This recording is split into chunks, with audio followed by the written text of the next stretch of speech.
नाजरीन, सेनेटर फैसल बावड़ा ने Islamabad high court को एक खसूसी खत लिखा है, जिसके अंदर उन्होंने ये डिमांड की है कि किस तरीके से बाबर सत्तार ने अपने अमेरिकी ग्रीन कार्ड के बारे में इस्लामाबाद हाई कोर्ट को बताया, क्या इसका कोई तहरीरी सबूत मौजूद है या नहीं, और अगर है तो उसे मंजर आम पर लाया जाए। क्योंकि नाजरीन, किसी भी जज को जज बनने से पहले अपनी तमाम नेशनैलिटीज, ग्रीन कार्ड्स और अपनी परमानेंट रेजिडेंसीज के हवाले से बताना होता है, लेकिन अभी तक इस्लामाबाद हाई कोर्ट के तर्जुमान की जानिब से जो मौक़िफ़ बताया गया है उसके मुताबिक ये शहरियत वर्बली डिक्लेयर की गई है, जिसके बाद ये सवाल पैदा हो रहा है कि क्या वर्बली तौर पर इसे डिक्लेयर करने की कोई कानूनी हैसियत है भी या नहीं। इस खत में उन्होंने ये भी पूछा कि क्या इसका हवाला किसी मिनट ऑफ मीटिंग्स या रिकॉर्ड में कहीं मौजूद है तो उसे भी सामने लाया जाए, और इस हवाले से इस्लामाबाद हाई कोर्ट को अब इस बात का सबूत मंजर-ए-आम पर लाना पड़ेगा। क्योंकि नाजरीन, इससे पहले भी इस्लामाबाद हाई कोर्ट के जजेस की जानिब से लिखे गए खत में कई इल्जामात लगाए गए, लेकिन उसमें भी उन्होंने ताहाल कोई सबूत नहीं दिया और ना ही वो इस हवाले से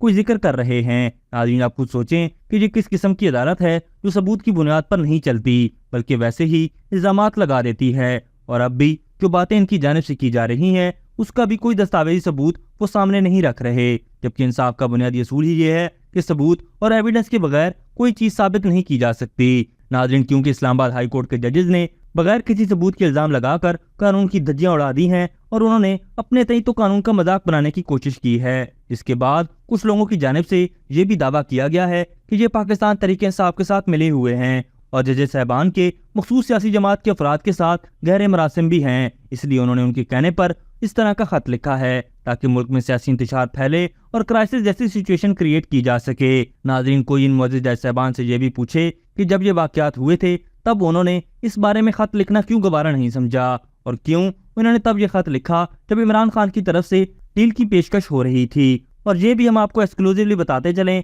कि इमरान खान को कोई एनआरओ नहीं दिया जाएगा, चाहे वो उसकी जितनी मर्जी भीख मांग ले, और कोई भी किसी किस्म की उसके साथ डील नहीं की जाएगी। बेशक पाकिस्तान तहरीक इंसाफ के लोग बहुत कोशिश कर रहे हैं, लेकिन जो बंदा कानून की धज्जियां उड़ा दे और रियासत पर हमला आवर हो जाए तो उसके साथ कोई भी रियायत कैसे की जा सकती है। और अब जो ये खत इस्लामाबाद हाई कोर्ट को मसूल हुआ है उसका जवाब तो उसे देना ही पड़ेगा, और पूरी पाकिस्तानी कौम इस जवाब की मुंतजिर है। अभी तक के लिए सिर्फ इतना ही। मजीद दिलचस्प और ताज़ा तरीन खबरों से आगाह रहने के लिए हमारे चैनल इस्लामाबाद इंसाइडर को सब्सक्राइब करना मत भूलिए। और अगर हमारी ये वीडियो आपको अच्छी लगी है तो इसे लाइक कर दें और अपनी कीमती राय का इजहार नीचे दिए गए कमेंट सेक्शन में जरूर करें।